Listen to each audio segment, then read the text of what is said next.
Om Swastiastu, selamat pagi anak-anak. Pada pagi hari ini kita akan melanjutkan ke materi berikutnya, yaitu tentang perbandingan trigonometri pada segitiga siku-siku. Nah, di sini ada materi prasyarat. Kalian ingat lagi untuk teorema Pitagoras, ya. Hanya berlaku untuk segitiga siku-siku. Nah, di sini untuk mencari sisi miring atau si C kecil, ini rumusnya kita tarik akar dan panjang sisi yang lainnya dijumlah, dikuadratkan dulu baru dijumlah. Jadi untuk mencari C itu sama dengan akar A kuadrat ditambah B kuadrat. Nah, selain untuk mencari sisi miring, rumusnya kita menggunakan pengurangan, ya. Untuk mencari sisi miring kita melakukan penjumlahan, tapi selain sisi miring kita melakukan pengurangan.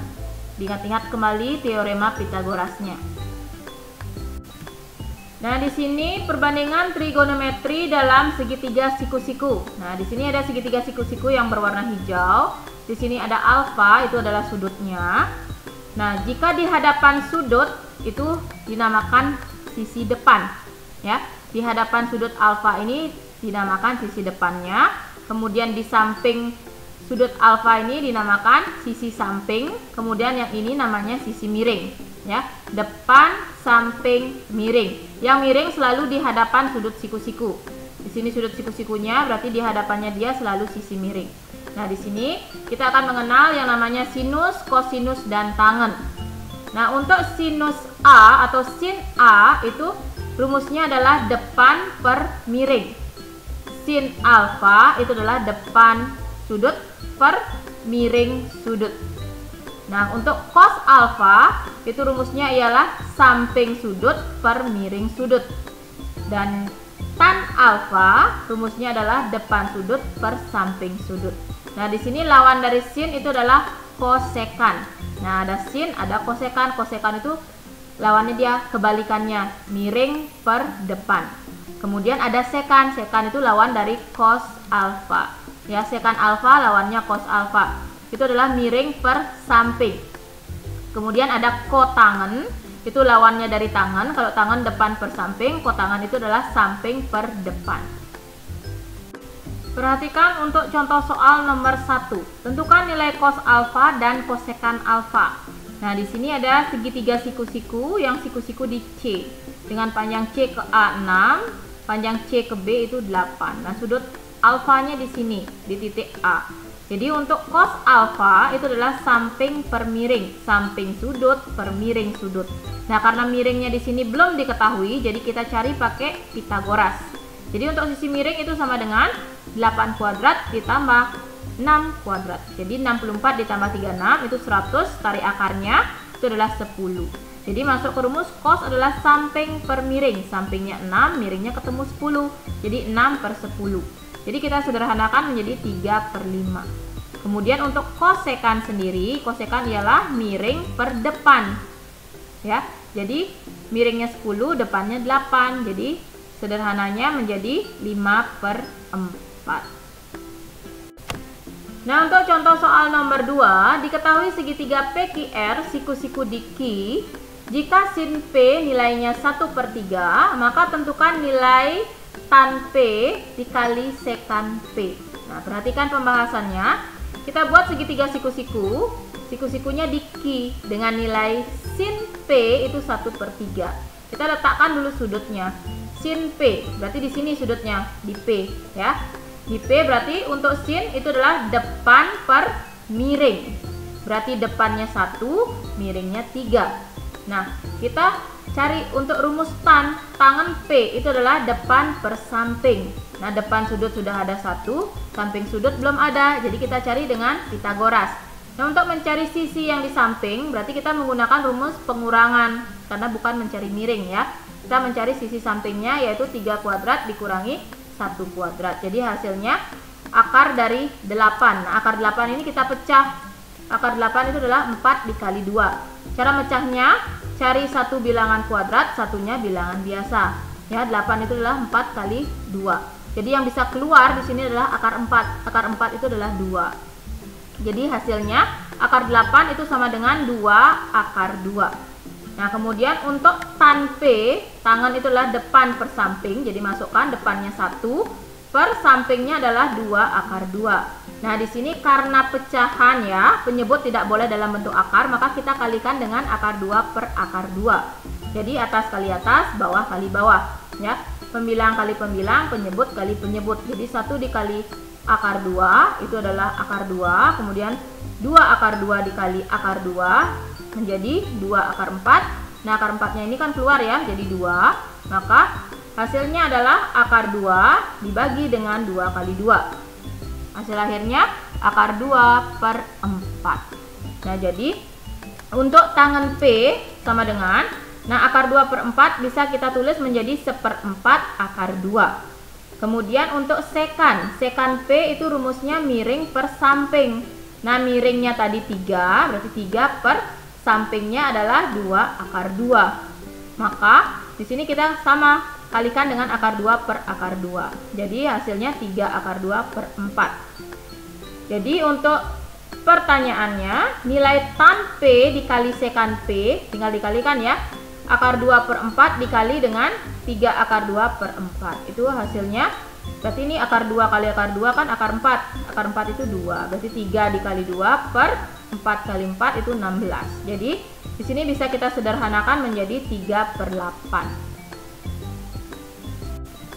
Untuk contoh soal nomor 3, diketahui segitiga KLM memiliki koordinat K di min 5, min 2, L di 3, min 2, dan M di min 5,4. Pertanyaannya, kalian disuruh menentukan nilai cos L.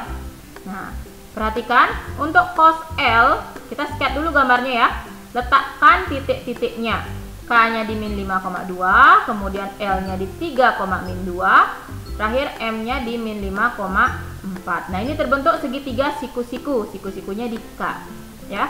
Jadi untuk cos L berarti sudutnya di sini. Nah, cos L di sini. Cos itu adalah samping per miring. Nah, sampingnya adalah sisi KL, miringnya adalah sisi LM.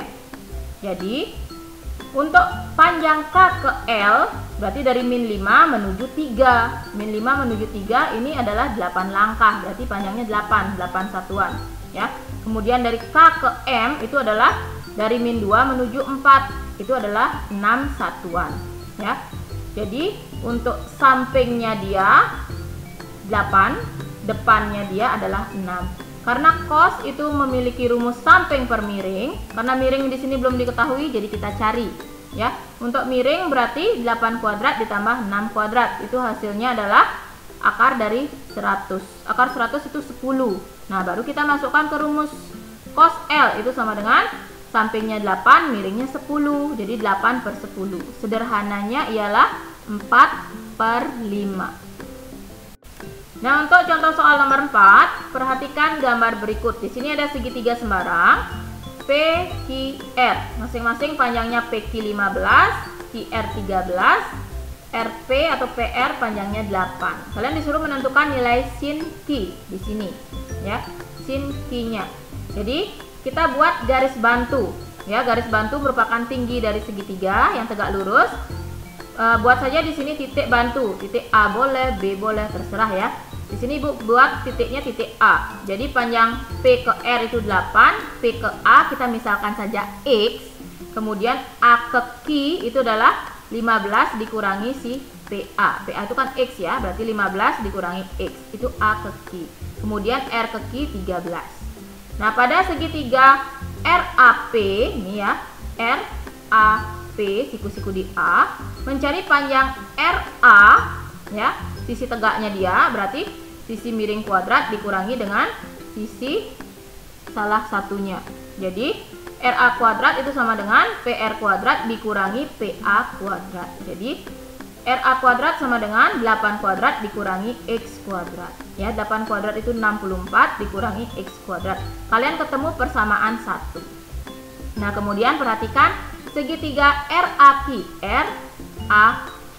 RA ini kan kedua segitiga ini kan nempel ya. RA-nya untuk PRA dia nempel dengan QRA. Nih, RA garis tingginya dia. Jadi RA kuadrat sama dengan, kita perhatikan segitiga yang ini sekarang, itu adalah RQ kuadrat dikurangi QA kuadrat. Jadi 13 kuadrat dikurangi dalam kurung 15 dikurangi X dalam bentuk kuadrat. Jadi ini kita cari dulu kuadratnya. 13 kuadrat itu adalah 169, kemudian dikurangi. Ingat ini mengeluarkan bentuk kuadratnya. Min ketemu min jadi plus ya. Min X dikali min X itu adalah X kuadrat, kemudian 2 kali 1X dikali 15 itu adalah min 30X ditambah dengan 15 kuadrat itu adalah 225 ya. Jadi ini kalau kita buka 15 dikurangi X dalam bentuk kuadrat akan menjadi seperti ini ya. Jadi sekarang 169 dikurangi X kuadrat, min ketemu min jadi plus 30X, min ketemu plus jadi min 225. Jadi min X kuadrat ditambah 30X dikurangi, nah ini 169 dikurangi 225 itu min 56. Jadi kalian ketemu persamaan nomor 2. Nah selanjutnya kita lanjut ke slide berikutnya. Nah setelah kalian ketemu tadi persamaan nomor 1 dan persamaan nomor 2, maka untuk mencari panjang RA nya, karena mereka nempel di sini ya, nempel satu sama lain, berarti panjangnya otomatis sama. Jadi persamaan 1 itu sama hasilnya dengan persamaan nomor 2. Jadi kita gabungkan. Berarti 64 dikurangi X kuadrat itu sama dengan min X kuadrat ditambah 30X dikurangi 56. Jadi min X kuadrat ditambah X kuadrat, ini pindah ya ke sini, sama dengan 30X dikurangi 56 dikurangi 64. Minus 64 ini pindah dia ya. Jadi min ketemu plus, hasilnya 0, habis ya. Jadi 0 sama dengan 30X dikurangi 120. Ini 120 ya. Jadi min 120 nya ke kiri.